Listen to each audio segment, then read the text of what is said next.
नाज़रीन, ईरान में जो पुरतशद्दुद वाक़यात पेश आए और मुज़ाहिरीन की जानिब से जिस तरह से गोली का इस्तेमाल किया गया और जो कुछ ईरान में होता रहा, इसकी तमाम तर ज़िम्मेदारी अमरीका और इसराइल पर डाल दी गई है ईरानी गवर्नमेंट की जानिब से। उनकी जानिब से कहा जा रहा है कि इसराइल और अमरीका का बराह रास्त इसमें इन्वॉल्वमेंट था। इसके अलावा अमरीकी प्रोफेसर की जानिब से भी एक स्टेटमेंट आया जिसमें उन्होंने भी अमरीका और इसराइल को इसकी वजह करार दिया है। लेकिन इस खुली जारहियत में हमने देखा कि आलमी बरादरी और आलमी इदारे खामोश नज़र आए। इसकी क्या वजह है, इस मामले पर बात करते हैं। Air commodore retire Khalid Chishti दिफाई तज्जियाकार हमारे साथ मौजूद हैं। खालिद चिश्ती साहब, जिस तरह से जो कुछ ईरान में हुआ, ईरानी गवर्नमेंट की जानिब से जो कहा जा रहा है, जो रिपोर्ट्स आती रही, फिर वेनेजुएला में जो माहौल बना उसमें सदर ट्रंप की इन्वॉल्वमेंट आपके सामने है, अब ग्रीनलैंड के हवाले से मुख्तलिफ बयानात आ रहे हैं, तो ऐसे में ये जो आलमी बरादरी और आलमी इदारे हैं, अक़वाम मुत्तहिदा सलामती कौंसिल की जानिब से खामोशी क्यों इख्तियार की हुई है, इस बारे में बताइएगा। जी, बहुत शुक्रिया ज़ैनब और इमरान साहब आपका, आपने इनवाइट किया। देखिए, ये एक मुख्तलिफ नोयत की अब कॉन्फ्लिक्ट या जंगें हो रही हैं। ये वो पहले military source, military power, military might, steel versus steel होता था, पावर वर्सेस पावर होता था, एक्सप्लोसिव वर्सेस एक्सप्लोसिव्स होता था, तोपें और इस तरह की चीज़ें, और इवन वर्ल्ड वॉर में भी जहाज़ गिने जाते थे किसके पास ज़्यादा है और इफेक्ट क्रिएट हो जाता था। अब ये मेरा ख्याल है नैरेटिव और परसेप्शन की जंगें हो गई हैं, जिसका मतलब ये है कि आपने परसीव खुद क्या कर लिया है, गलत या सही, और लोगों को क्या चाहते हैं कि आप बिलीव करें। अमेरिका ने देख लिया क्या परसेप्शन क्रिएट की, एक नैरेटिव बिल्ड किया कि जैसे लोग खड़े हो गए हैं, बस मदद आया चाहती है। और प्रेसिडेंट ट्रंप ने एक ना सिर्फ फिजिकल, तो चले ईरान की लीडरशिप कह रही है ना कि उन्होंने मदद की है, लेकिन ये नैरेटिव की भी एक ऐसी थी परसेप्शन जिसके तहत वो था कि ये हुकूमत बस जाने वाली है। यहाँ तक कि आयतुल्ला साहब के मतलब मशहूर कर दिया गया कि मुल्क छोड़कर जाने वाले हैं, जिसका मतलब है कि हिम्मत हार जाएं। इमरान साहब बड़े सीनियर तज्जिया नगार हैं और जर्नलिस्ट हैं, माशाल्लाह एग्री करेंगे कि देखिए दुनिया में जंगें जो लड़ी जानी है अब वो विल टू फाइट से लड़ी जानी है। एक आपका मिलिट्री हार्डवेयर होता है, मिलिट्री माइट होता है, आपकी फिजिकल कैपेबिलिटी होती है, डिफेंस बजट होता है, लेकिन ये परसेप्शन की नई जंगें हैं। यह आपका हौसला होगा। दो चीजें अब नई डायमेंशन ऐड हुई है।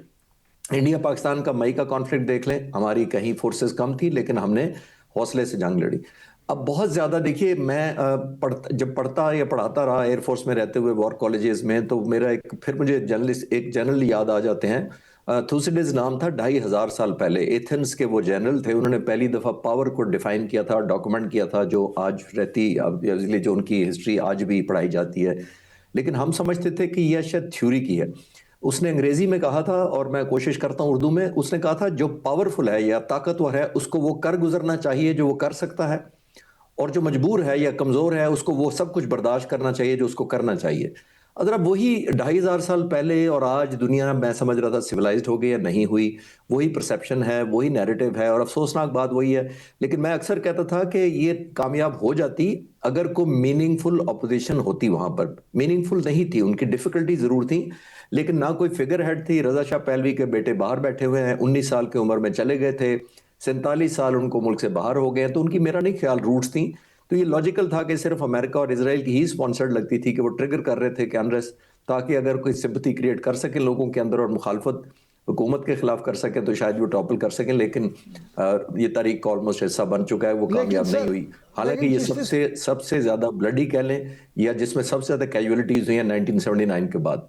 लेकिन चिश्ती साहब, ये फर्क है कि प्रेसिडेंट ट्रंप ने तो ये कह दिया है कि जी ये ईरान में नई क़यादत की तलाश का वक्त आ गया है, तो आप क्या समझते हैं कि क्या अपने वो इस मकसद में कामयाब होंगे? दूसरी तरफ ये भी खबरें हैं कि उन्होंने आयतुल्ला खामनेई को 4 दिन का अल्टीमेटम भी दिया है कि वो इस्तीफा दे दें। देखिए, यही तो मैं कह रहा था, जो मैं थर्सडेज की आपको वो कह रहा था, जो उसका बयान या उसकी स्ट्रैटेजी बिल्कुल वही थी। दूसरी एक और बात है, मेरा ख्याल है यहाँ पे जो अभी ये जो अब अनरेस्ट हुई है, इसकी फेल होने की सबसे बड़ी वजह यही है कि एक फिगर हेड या एक यूनाइटेड ऑपोजिशन कोई नहीं थी।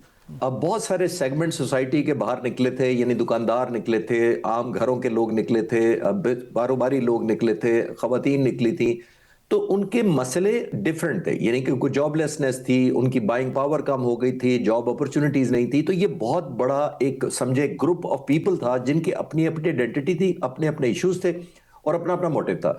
मेरा ख्याल अगर कोई तरीका होता वेस्ट का या किसी का जानने के लिए, उनको इंटरव्यू करते थे कि आप अगर ये हुकूमत चली जाती है, आयतुल्ला चले जाते हैं, फर्ज किया जाए, तो किसको लाएंगे, तो मुझे नहीं लगता था कि उस सारे क्राउड को यह भी पता था कि सारे रजा शाह पहलवी के बेटे पर एग्री करेंगे।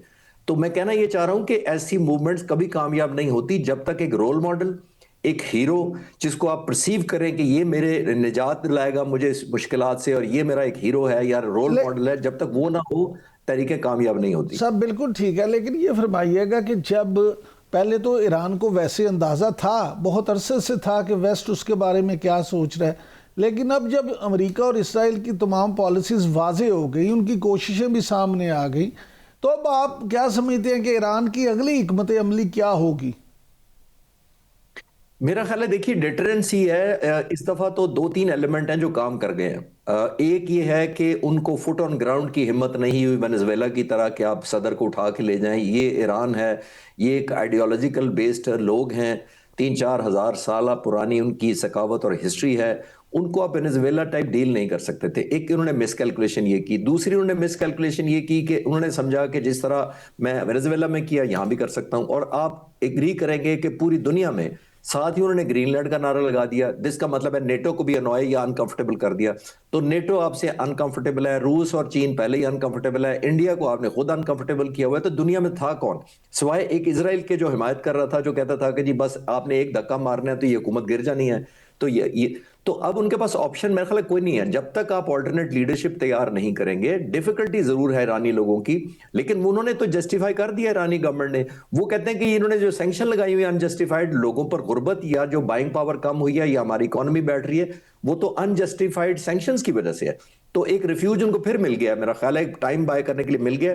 پریزیڈنٹ ٹرمپ کو فیس سیونگ چاہیے تھی، انہوں نے ٹیمپرری یہ ریزن دی ہے کہ جی چھوڑ دیں، میں پھر دوبارہ سوچوں گا، اور اس طرح کی جو باتیں کر رہے ہیں میرا خیال ہے وہ ایگزٹ پلان صدر ٹرمپ جس طرح سے دھمکیاں دے رہے تھے کہ ہم حملہ کرنے والے ہیں، اور جس طرح سے مظاہرین کو مشتعل کرنے کے لیے بھی کہہ رہے تھے کہ ہیلپ از آن دا وے، اور بس چڑھ دوڑو اداروں پر، اور اس قسم کی اسٹیٹمنٹس ان کی آ رہی تھی.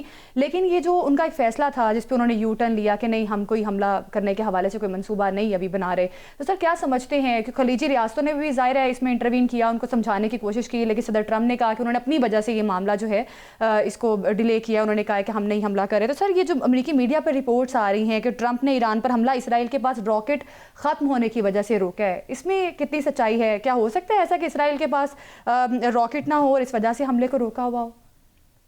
نہیں ایسی میرا ماننا ایسا نہیں ہے. میں آپ کو مثال بتا دیتا ہوں کہ جب سے اسرائیل وجود میں آیا ہے، تقریباً 79-80 سال ہو گئے ہیں اسرائیل کو وجود میں آئے ہوئے، تو سب سے جو ملٹری ایڈ جو دی گئی ہے امریکہ کی طرف سے کسی بھی دنیا میں کسی ملک کو، سب سے زیادہ اسرائیل کو دی گئی ہے. تقریباً $260 بلین کا ملٹری اسلحہ دیا گیا پچھلے 80 سالوں میں. 260 بلین کے مقابلے میں نمبر 1 کنٹری اسرائیل ہے اور نمبر 2 کنٹری ایجپٹ ہے، اونلی 50 بلین، یعنی 50 ورسز 260 بلین. تو جس کنٹری کو 260 بلین کا اسلحہ دیا جائے اس کے پر راکٹ تو ختم نہیں ہوتے.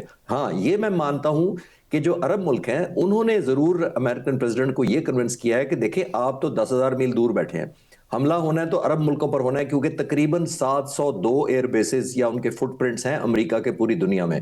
آپ امیجن کریں کتنا آسان ہے ایران کے لیے ہٹ بیک کرنا. اسرائیل آلموسٹ مڈ وے سے بھی پہلے ہے، اور امریکہ کی اتنی انٹرسٹ اس ایریا میں پھیلی ہوئی ہیں، ان کے ایئر بیسز ہیں، ان کی انسٹالیشن ہے، ملٹری ٹروپس ہیں. تو امریکن کو پروبیبلی، جو میرا ماننا یہ ہے کہ عرب ملکوں نے کنونس کیا ہے کہ دیکھیں آپ تک تو پہنچے گا نہیں کوئی، لیکن یہاں پہ اتنا انٹرنل کانفلکٹ ہو جائے گا کہ بہت زیادہ ریجنل ڈی اسٹیبلائزیشن ہو جائے گی، پہلے ہی بہت زیادہ ہوئی ہے. تو میرا خیال ہے وہ مین فورس ہوئی ہے.